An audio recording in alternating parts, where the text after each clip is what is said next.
Yaorana Kuraura et bienvenue dans Manava 34.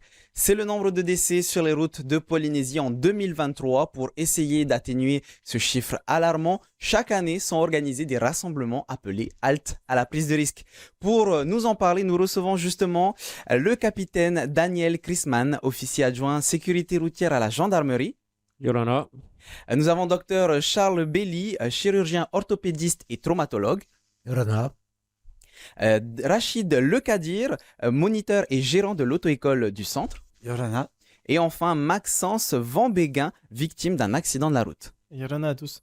On va commencer avec Toté Belli. Peux-tu nous expliquer comment est né l'événement Halte à la prise de risque, puisque tu as participé au tout premier événement en 2005? Tout à fait. En fait, ça a commencé à partir d'un constat qui était effroyable à l'époque. On était à 60 morts. Faut quand même pas l'oublier. Et donc, à l'époque, le capitaine Sauvage et c'était le colonel Ortega ont décidé de faire quelque chose pour atténuer ce nombre. Et on a organisé cette formation halte à la prise de risque. Et on a vu au fur et à mesure des années descendre. Donc maintenant, on est à 34 morts. On trouve ça énorme, mais c'est quand même la moitié de ce que c'était à la belle époque, dans les années 90 jusqu'à 2000. Rachid, en tant qu'auto-école, quel est votre objectif en participant à ces événements? D'abord, c'est de participer parce que c'est un événement qui va faire diminuer les risques sur la route. Et on est les premiers partenaires, on forme les élèves donc sur la route. Et on vient aussi aider dans ce, comment on va dire, on va venir aider les gens à prendre conscience des risques qu'il y a sur la route. Au niveau de la formation auto-école, mais au niveau aussi de la gendarmerie, de l'alcoolémie, de tout ce qui tourne autour des risques. Capitaine Daniel Chrisman, est-ce important pour la gendarmerie de participer à ces événements, voire même de l'initier, puisque au final, Halte à la prise de risque, HPR, ça a été initié par la gendarmerie? Oui, bien sûr, c'est important parce que la gendarmerie travaille toujours sur deux volets au niveau sécurité routière. On a le côté répressif que tout le monde connaît avec les contrôles et la verbalisation, mais ça ne peut être efficace que si on travaille sur le volet prévention au départ, c'est-à-dire former les jeunes, faire passer tous les messages de prévention, essayer de sensibiliser les jeunes à respecter le code de la route et puis avoir un comportement serein sur la route, puisque la route, il faut la partager entre tous les usagers. Parfois, pour faire de la prévention, on a besoin de témoins. Et justement, pour témoigner de son accident de la route, Maxence, tu es un accidenté et témoin des sessions Halte à la prise de risque. Est-ce que tu peux nous parler de ton parcours? Oui, bien sûr. Alors, au niveau de mon accident, concernant mon accident, je sortais, c'était un week-end, un dimanche, un 3 novembre en fin d'après-midi, je sortais du travail et il y avait peu de personnes sur la route, c'était le week-end. Et j'ai fait juste 300 mètres. Et sur ces 300 mètres, une voiture m'a coupé la route. Je pense que comme la voiture était toute seule sur la route et avec moi en face, la personne n'a pas été assez vigilante. Elle m'a coupé la route et je me suis écrasé dans sa voiture. J'avais la possibilité de rien faire, de ne pas pouvoir tourner. J'ai essayé de freiner tant bien que mal, comme j'ai pu. Et à partir de ce moment-là, ma vie a complètement changé. Je me suis retrouvé à terre. Et par chance, j'étais à côté de l'hôpital. Parce que je pense que si j'avais été beaucoup plus loin, que ce soit sur Moorea ou dans les îles, je pense que j'y serais resté. Tu dis que ta vie a changé depuis, dans quel sens? Ma vie a changé sur beaucoup de choses. Avant, j'étais un grand sportif. J'aimais bien toutes les activités nautiques. Actuellement, marcher, c'est la seule possibilité que je puisse avoir. Faire des petites randonnées. Parce que avec les séquelles que j'ai eues, les graves séquelles que j'ai eues, mes genoux sont plus fonctionnels comme ils l'étaient avant. Alors, ce genre de témoignages peuvent être choquants, mais parfois nécessaires et utiles à sensibiliser les jeunes. Rachid, depuis le lancement de l'événement en 2005, est-ce que tu as constaté des évolutions par rapport aux réactions des jeunes? Oui, souvent les jeunes, quand ils sortent de la formation, ils nous disent que la formation a apporté beaucoup de choses. D'abord, ils ont appris des choses qu'ils connaissaient pas, que ce soit bien au niveau auto-école, que ce soit au niveau aussi gendarmerie ou au niveau, bien sûr, chirurgie avec le docteur Belli. Et puis, ça permet aussi aux jeunes de sensibiliser, de voir que la route, il faut la partager, il faut surtout respecter le code, bien respecter le code, et bien sûr respecter la vitesse, ne pas boire d'alcool. En ce moment, on a un fléau qui est la drogue aussi, donc l'alcool et les drogues. Il faut que nous, on les sensibilise, que sur la route, on n'ait pas d'accident, il y ait moins de morts sur la route. Totebeli, quels sont les dangers les plus courants auxquels font face les jeunes? C'est la conduite des deux roues, hein, ça c'est clair, hein. Quand je fais ma présentation, l'arme du crime, c'est la moto. Et on le voit en ce Et, moment d'ailleurs, il y a ben, plusieurs accidents de roues. Je crois que tous les morts sont en deux roues et pratiquement tous, sauf, enfin, le capitaine me contredira peut-être, mais c'est alcool ou PACA ou alcool et PACA. La route, c'est pas un terrain de jeu, c'est pas fait pour s'amuser. Donc une fois qu'on est dessus, il faut être sérieux parce qu'on risque sa vie. En revenant un petit peu sur Halte à la prise de risque, Daniel Chrisman, quelles sont les principales activités, ateliers qui sont proposés pendant les sessions de Halte à la prise de risque? Bah, ça commence par une présentation qui est faite par la présidente de l'association des auto-écoles, pardon. Ensuite, il y a le docteur Belli qui intervient. Il y a l'adjudant Schilman de la gendarmerie qui intervient surtout sur le côté répressif et répression. Ensuite, nous avons un gendarme réserviste, sapeur-pompier professionnel qui intervient pour donner des conseils de prévention également et puis de secourisme, sur un rappel sur les gestes de secourisme. Ensuite, les jeunes bénéficient d'un point de restauration quand même, puisque la matinée est bien chargée. Et l'après-midi, nous avons deux membres du COSODA qui interviennent, donc les sociétés d'assurance qui interviennent pour parler du côté législatif et de la responsabilité au niveau des assurances. Là, les jeunes découvrent énormément de choses parce que voilà, ils sont souvent interactifs, ils ont plein de questions à poser. Et ensuite, on finit par le quiz qui permet de gagner des lots. Alors, on va rentrer un petit peu dans les détails. Je reviens vers toi, Totebeli. Comment est-ce que tu animes tes ateliers et comment est-ce que tu sensibilises les jeunes? Le discours est relativement simple, hein. L'accident accidentel n'existe pas. Tous les accidents ont une cause et la cause numéro 1 est comportementale. Et donc, j'illustre des comportements. Vous roulez sans chaussures, ben voilà ce que vous risquez d'avoir, soit un gros truc dans le pied, soit un pied éclaté, soit plus de pied du tout. Vous roulez avec le coude à la portière, ce qu'on appelle un coude de portière, ben vous aurez ça. Si vous allez plus vite, ben vous aurez ça. Voilà, en fait, chaque scénario, catastrophe, entraîne des lésions caractéristiques. La fracture de jambe sans pantalon, ça devient une fracture ouverte, avec des risques infectieux énormes, des pertes de segments de membres, enfin des choses épouvantables. Et c'est ce que je présente. Et en général, ça frappe beaucoup. Ça passe par des images choquantes? Oui, vous savez, le poids des mots et le choc des photos, hein, pour reprendre l'expression de Paris Match. Mais je pense que c'est didactique quand même, parce que j'ai quand même beaucoup de questions après, en aparté et après la session. Et les gens ne pensent pas qu'on puisse aboutir à ce type de lésion en faisant du deux roues, tout simplement. Est-ce que choquer ces jeunes, c'est utile, nécessaire, voire, et quelles sont leurs réactions? Je pense que c'est indispensable, parce que quand on a un message très ampoulé en disant que vous allez avoir ci, vous allez avoir ça, les gens ne se rendent pas compte. Mais quand on monte une jambe à moitié coupée, parce qu'un gamin a traversé sans regarder, parce que ses parents lui ont pas appris à traverser la route, ça fait réfléchir tout de suite, hein. Maxence, est-ce que toi aussi tu expliques dans les détails ce qui t'est arrivé et est-ce que tu vois des réactions, de l'empathie, du choc? Bien sûr, mais j'ai des photos, je fais voir des photos de l'accident, des photos des résultats de l'accident, de mes jambes qui sont complètement avec des fractures ouvertes, comme l'a dit Totebeli. L'impact des photos et en plus de ça, j'ai mon témoignage qui vient alourdir justement l'impact sur les jeunes. Quel est ton regard, Rachid, par rapport au choc que peut avoir certains jeunes? Est-ce que tu trouves ça, efficace? L'impact, moi je vois plutôt qu'actuellement c'est beaucoup les deux roues qui sont impliqués dans les accidents. Nous, HPR, on travaille sur les voitures et les deux roues.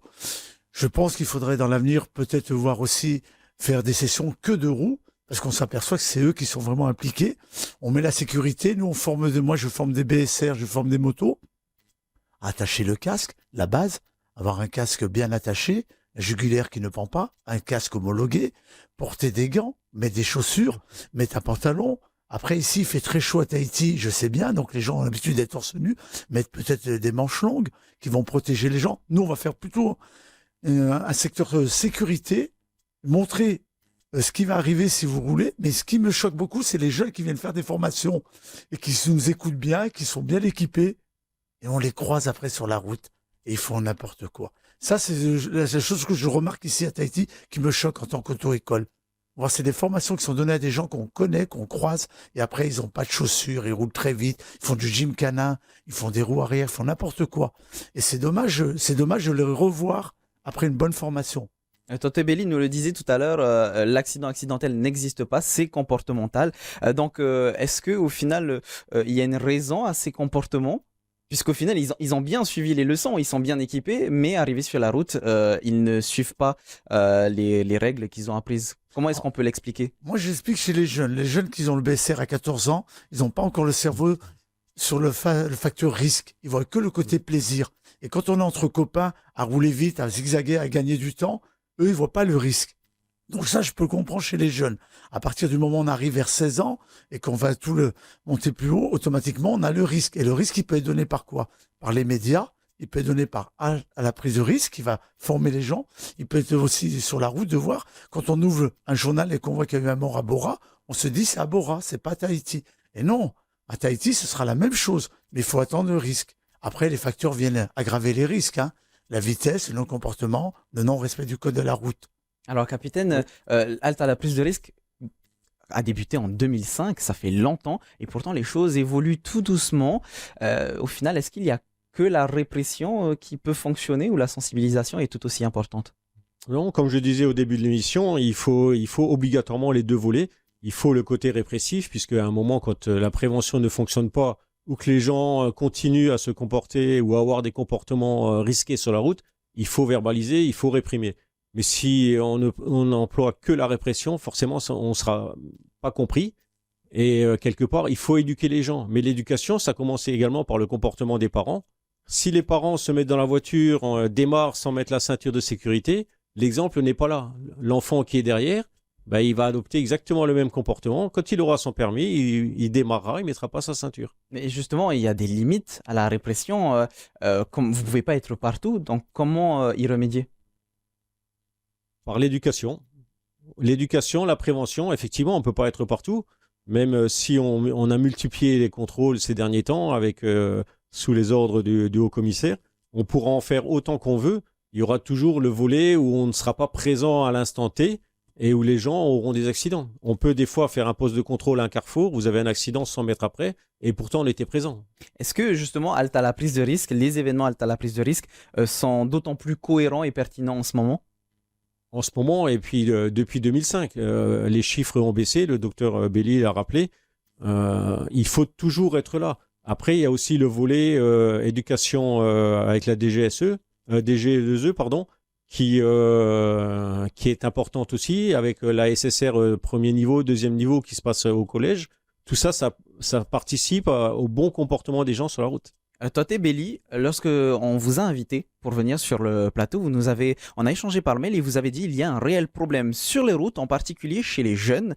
Qu'est-ce que vous vouliez dire exactement? Les jeunes en deux roues, pour être plus précis.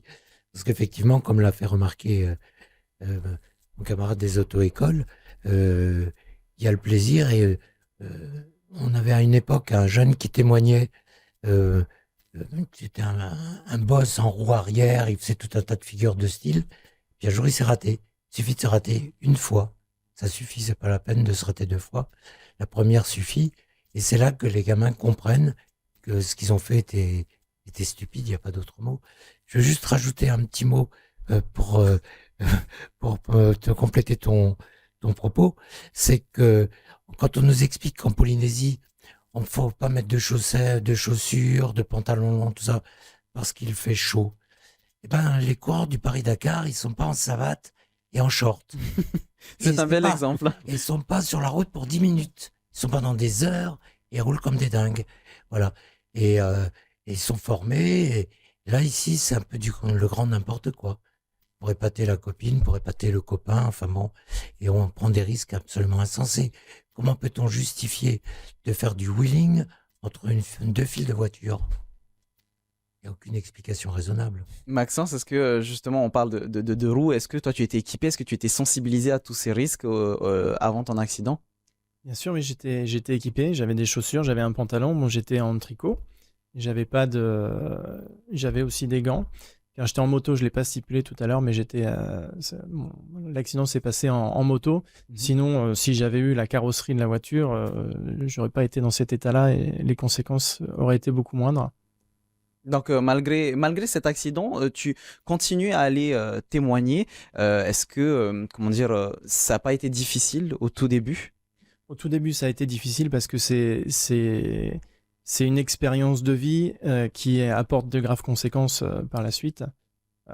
Par chance, moi, j'étais pas salarié, donc j'étais pas tenté, donc ça a été, mais j'aurais pu perdre mon travail parce que je pensais que l'accident allait durer que quelques mois et que j'allais me rétablir en 2 mois. Et au final, ça a été beaucoup plus long. Ça a pris 1 année. Et encore maintenant, 5 ans après, il y a toujours de la rééducation à faire. Il y a les muscles qui réagissent différemment, qui ont été atrophiés. Et on est obligé, avec en plus les séquelles, de consolider les muscles pour que le genou puisse tenir et vieillir le moins possible. Toi, t'es Béli? Oui, je voulais faire remarquer qu'en traumatologie, le chronomètre tourne très vite. 6 mois d'arrêt de travail pour un accident un peu sérieux, c'est pas grand-chose. Et il faut savoir qu'en dehors de l'accident de travail, c'est-à-dire que l'accident de la route standard, eh bien, l'employeur a le droit tout à fait légal de licencier au bout de 6 mois d'absence. Et c'est là que souvent les gens découvrent que fallait pas faire la bêtise, ils sont licenciés. Et comme tout l'employeur suivant sait qu'il y a eu un accident grave, pour retrouver du boulot, surtout dans les secteurs physiques, sur le bâtiment en particulier, c'est difficile. Il y a un certain nombre de SDF qui ont commencé par avoir un accident, perdre leur emploi, perdre la famille et se retrouver à la rue. Donc il n'y a pas que l'os cassé, il y a la vie de famille brisée, tous ces éléments-là que les gens n'ont pas en tête quand ils font les imbéciles. Daniel, est-ce qu'on peut rappeler ce qu'on risque si c'est nous qui causons un accident? Légalement. Bien sûr, déjà, il y a le choc psychologique, parce que psychologiquement, on sera marqué à vie, quel que soit l'état de la victime ou son propre état. Psychologiquement, on est marqué.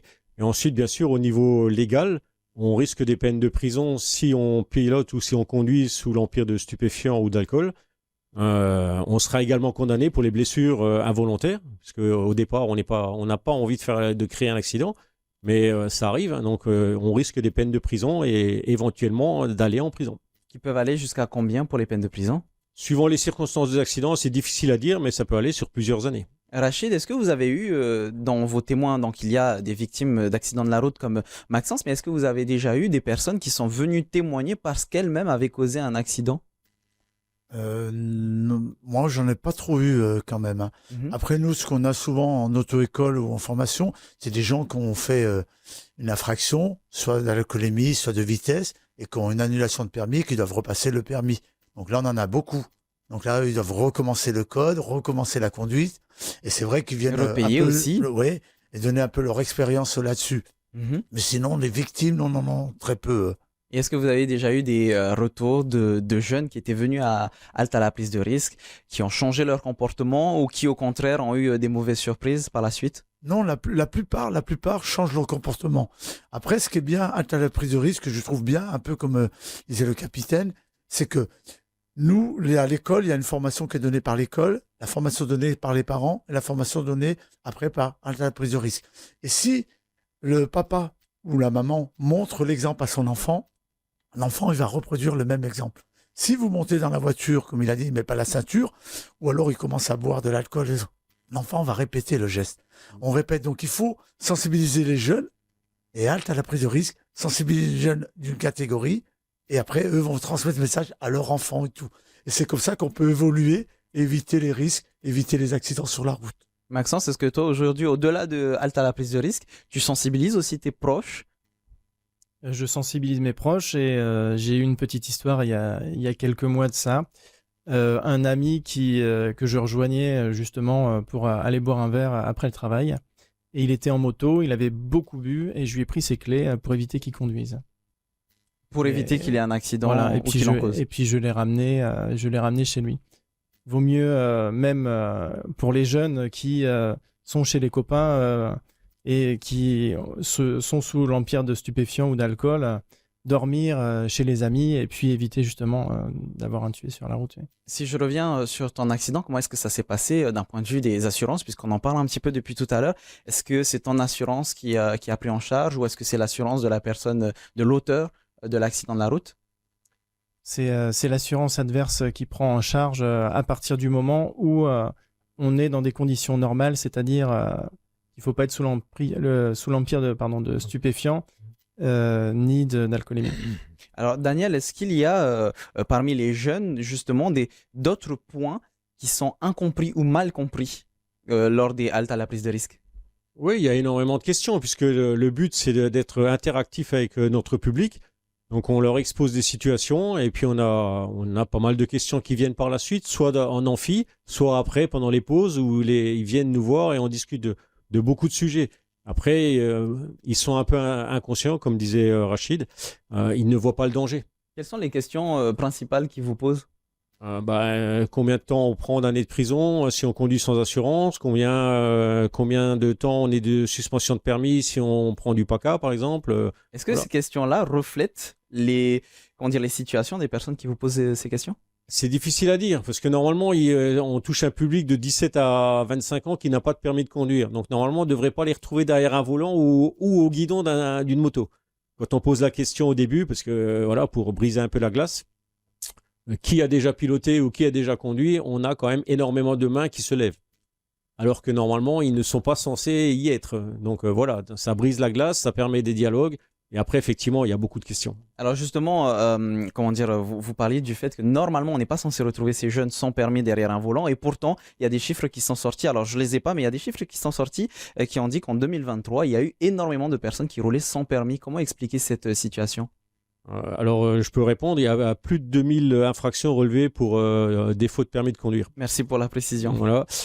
L'expliquer, c'est difficile. Il y a tout un tas de circonstances qui peuvent l'expliquer. Des gens qui doivent aller au travail, des gens qui ont peut-être des difficultés à passer le code, qui n'arrivent pas à avoir le code et qui, au bout d'un moment, baissent les bras, se découragent et puis ils se disent allons-y quand même. Après, il peut y avoir des gens qui ont perdu leur permis, qui n'ont pas les moyens de le repasser. Beaucoup d'explications sont possibles. Et le transport en commun, est-ce que ça peut être une solution à ce genre de situation? Bien sûr, mais je ne vais pas vous apprendre que le matin et le soir, l'île de Tahiti est paralysée quasiment comme à Paris. Donc les transports en commun, c'est très compliqué. Mais oui, ça peut être une solution d'avenir. Totebeli, comment est-ce qu'on peut pérenniser ces haltes à la prise de risque? Je pense que la formule actuelle est très bonne et il faut surtout pas relâcher la pression. Il y a quelques années, on était descendu à 17 morts. On appelait ça une année accidentelle. Et on était très très présent dans les médias en permanence. Et on avait cru que c'était gagné. En fait, il faut maintenir cette prévention, rabâcher. C'est la seule façon. La répétition, c'est la base de l'enseignement. Alors justement, il faudrait peut-être que je change ma question. En fait, le but n'est pas de pérenniser ces événements. Non, c'est de faire en sorte que ça s'arrête. À la limite, je tire contre mon camp. Mais je pense qu'avec la participation à Halte à la prise de risque, j'ai sans doute sauvé pas mal de gens en leur évitant de faire des grosses bêtises, oui. Et Rachid, pour inviter les jeunes à venir à ces sessions de Halte à la prise de risque, ils ont des cadeaux à gagner, c'est ça? Ah oui, ils ont beaucoup de cadeaux et moi je dis, faut vraiment y aller, tous les jeunes. On donne actuellement, seulement donné 8 permis, 7-8 permis par session. Il faut savoir que le permis maintenant, il est à 160 000. Il comprend le code, 30 heures de conduite et l'examen. 30 heures de conduite, c'est une très très bonne formation en voiture. D'accord? Donc ça veut dire que pratiquement, on va pas mettre 100%, mais à 80%, il aura son permis au premier passage. Et donc, il y a ces lots-là, il y a des casques à gagner, il y a un Vini à gagner, il y a des formations BSR, il y a des sacs, il y a plein de lots. C'est vraiment une formation qui est vraiment très très bien. D'abord, qui est sur une demi-journée, un peu plus de demi-journée, qui sensibilise les gens sur plusieurs domaines qui sont très bien. Je répète, les auto-écoles, la gendarmerie, les assurances et la partie chirurgie avec le docteur Belli. Aussi la partie maintenant d'une victime qui vient dire son vécu, qui peut aussi sensibiliser. Et c'est très bien, c'est une bonne formation. Il faudrait la diminuer, c'est vrai qu'il faudrait éviter. Moi, je pense que pour diminuer, ça c'est mon avis personnel, un peu plus de répression sur la route. Et c'est vrai que c'est compliqué à Tahiti, un peu plus de répression. On peut pas mettre un gendarme à toutes les intersections, mais vraiment, c'est un peu plus dur. Peut-être après, il y a peut-être d'autres secteurs à ouvrir, mais c'est bien. Mais c'est une bonne formation. Je dis à tous les jeunes d'y aller, vraiment d'y aller. Et on a des lots et on peut gagner. Et après, on peut passer un message qui sera bien aussi dans l'avenir. Daniel, où est-ce que, pour terminer notre émission, où est-ce qu'on peut trouver ces informations? Alors, vous avez toutes les informations sur le site de la gendarmerie de Polynésie française, et où vous pourrez également vous inscrire pour les futures sessions d'HPRR du mois d'avril, mai et juin, et par le biais du site Billet Web. Et si je peux me permettre, je tiens à remercier, et je profite de votre émission, pour remercier tous les organismes institutionnels et tous les partenaires privés qui nous financent et qui permettent justement que HPRR existe depuis 2005. Parce que sans subvention, sans partenariat privé, ça n'aurait jamais existé. Et pour attirer les jeunes, il faut pouvoir offrir quelque chose. Ils ne viendraient pas s'il n'y avait pas quelque chose à gagner au bout de la journée. Et justement, on va rappeler toutes ces informations très rapidement. Donc, les prochaines sessions, le samedi 20 avril, le samedi 18 mai et le samedi 22 juin. Le début, c'est à 7h, et ça finit à 15h avec un repas offert. De 17 à 25 ans, et c'est à l'Université de Polynésie française. N'hésitez pas à vous inscrire en ligne. Il n'y a que 180 places de disponibles. Il y a des permis, des codes et des BSR à gagner. Merci beaucoup à tous d'avoir répondu à mes questions. Merci. Merci. Malou. Votre émission est disponible en replay. On se retrouve demain à 17h15. En attendant, votre VA, votre journal en tahitien. Passez une très belle soirée sur TNTV. Maruru itotato farerira trahoma parheana.